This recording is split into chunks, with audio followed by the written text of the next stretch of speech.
The terrorists showed no mercy. This time, they aimed for the children. Taliban forces stormed a school in Pakistan today. More than 140 were killed, all but about 10 of them students. The Taliban are trying to topple the Pakistani government and set up their own version of an Islamic State. It appears they targeted the school, which includes grades 1 through 10, because it's principally for the children of soldiers. A Taliban spokesman said, "We want them to feel our pain." More now from Clarissa Ward. As hospital beds filled up with wounded children, doctors made an urgent appeal for blood, and ambulances continued to ferry in more young victims. Distraught family members waited for news of their loved ones, combing through lists of the wounded. One young boy who escaped described the attack. "Suddenly there was gunfire behind us," he said. "Some kids were killed and I was shot in the back. The army came then and killed some of the terrorists. The others ran away." Other students said they hid under desks as their classmates were picked off around them.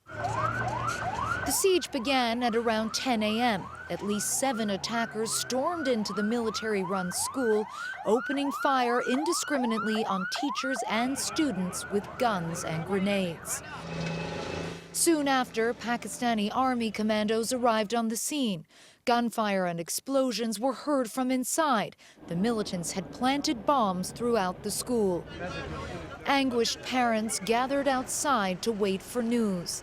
Some students were able to flee and were quickly shepherded to safety, but many didn't make it.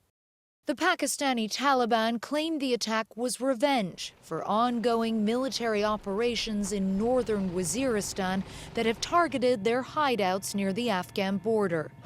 As families began to bury their dead, the government declared 3 days of mourning.